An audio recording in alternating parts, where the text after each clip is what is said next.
Okay, we want to talk now about storing variables. He says that when your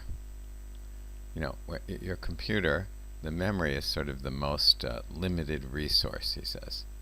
In other words, that's the thing you have to worry about the most on your computer. The hard drive, you have lots of space, but memory is more limited.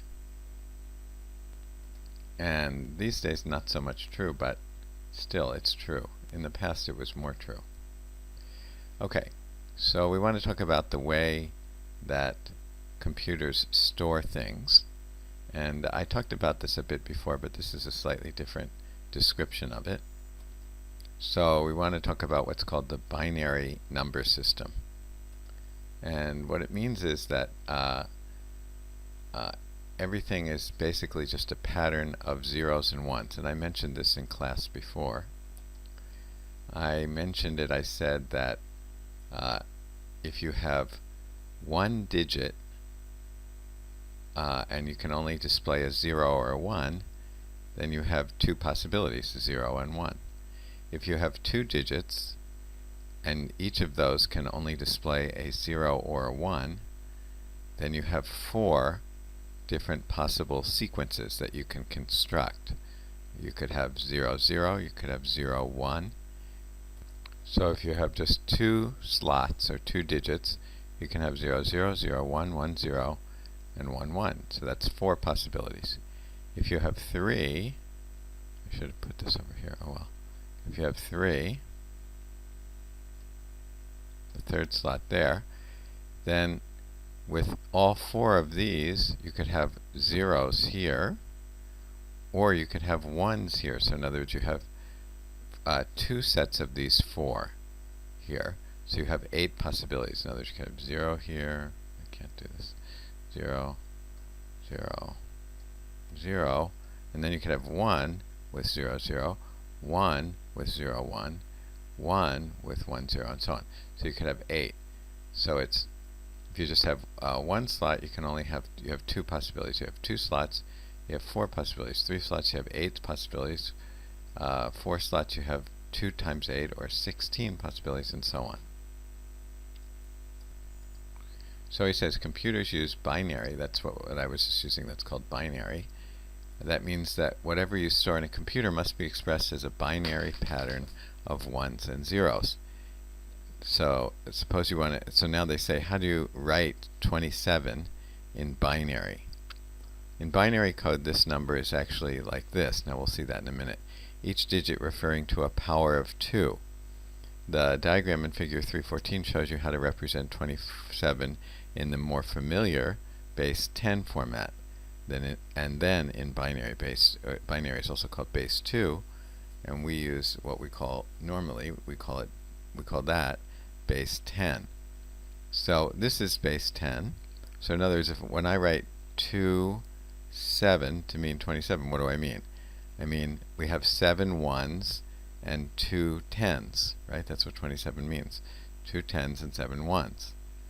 So what we're saying is that the first digit is the ones digit, the second digit is the tens digit, the third digit would be the hundreds digit, the fourth digit would be the thousands digit, the fifth digit would be the 10,000 digit, and so on, right? So so we say that 27 is 2 tens and 7 ones. So that he says in base 10 each digit represents a power of 10. Right? The first digit represents the 0th power of 10. The second digit represents the first power of 10. The third digit represents the second power of 10, and so on. To find what number the pattern base 10 digits represents, you multiply the relevant number by the power of 10. So 7 times 1, 2 times 10, and so on. And then add the results, and then add these, and you get 27. Now base 2 would mean that instead of powers of 10, this is called base 10, base 2 would mean instead of powers of 10, you use powers of 2. So you have, instead of 10 to the 0, you have 2 to the 0 is what, so if you have a 1 here, that means 1 times 2 to the 0 means 1 times 1. If you have a 1 here, it means 1 times 2 to the 1, which means 1 times 2, because 2 to the 1 is 2. And then the next digit would be the 2 to the 4th power. The next, 2 to the 2nd power. Next would be 2 to the 3rd power, 2 to the 4th power, and so on. So if we write this number, 1101, 11011, 11011, what does that equal?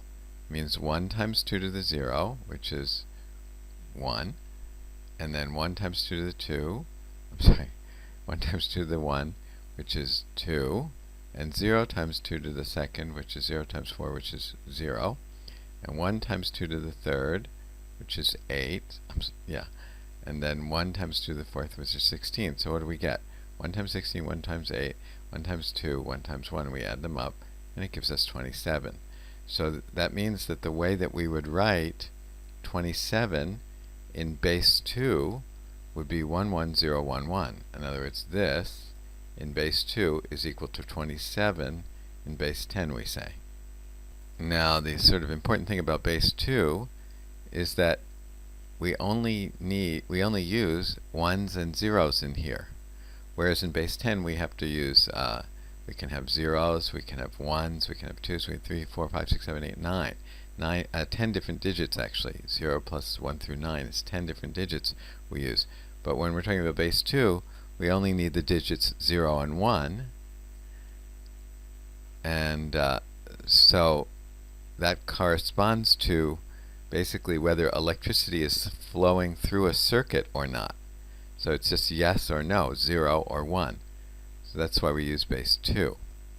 He says, although this may appear to be a bit obscure, note what is happening. In base 10, the decimal system that you're familiar with, each digit fits into a slot.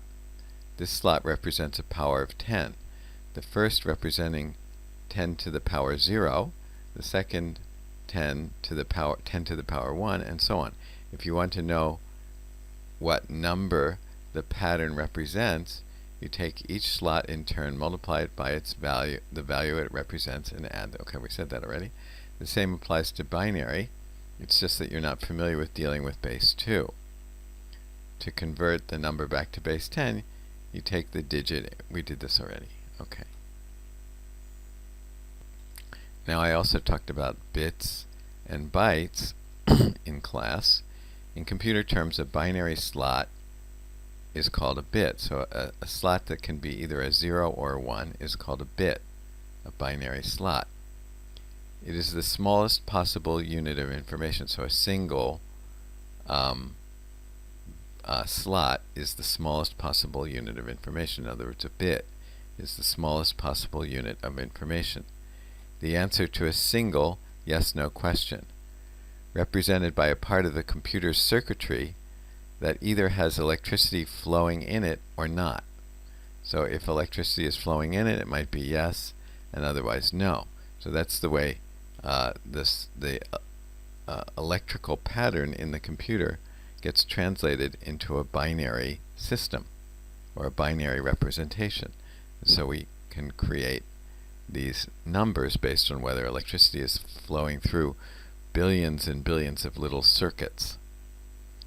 The reason why there are 8 slot bits in the diagram in figure 314, there are 8 slots or bits here.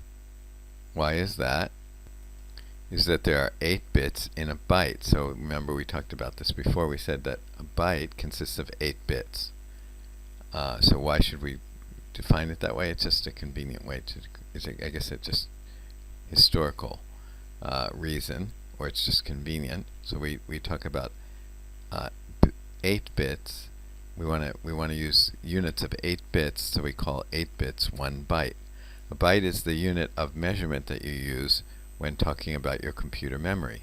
For example, we have gigabytes or kilobyte. A kilobyte is 1024 bytes. It's kind of weird. A kilo should be 1,000, but it's not 1000, it's 1024.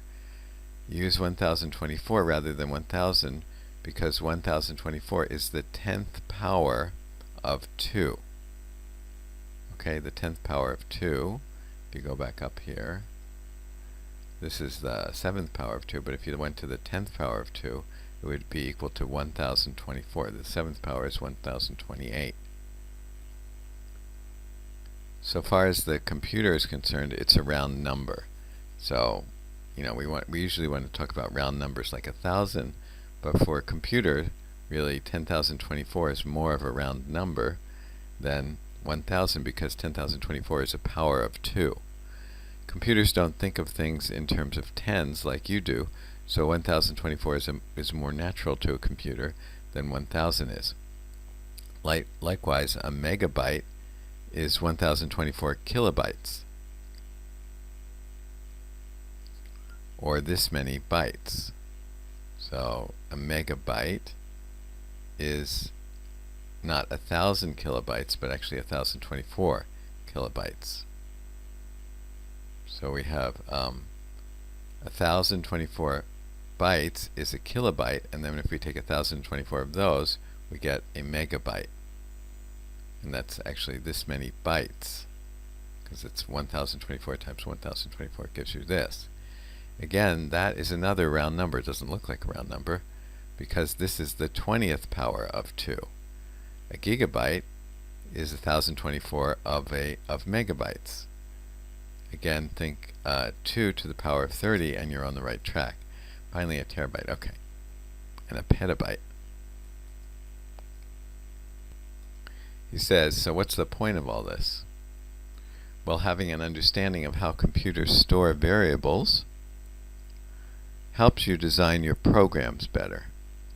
Suppose your computer has 256 megabytes of memory. Well, that's very small, but this was written in 2010, or for Visual Basic 2010, so that was maybe appropriate then. Anyway, that's this amount of kilobytes, or this amount of bytes. Multiply 8 by this. Okay, blah, blah.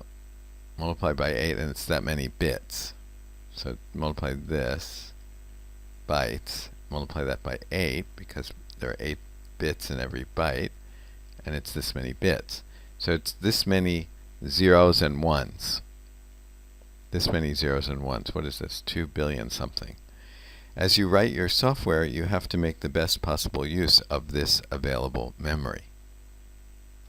Okay, let's continue with this in the next video. We'll talk about how to represent numbers, but we sort of did it already. But we'll explore this a little bit in a little bit more detail and make sure that it's clear.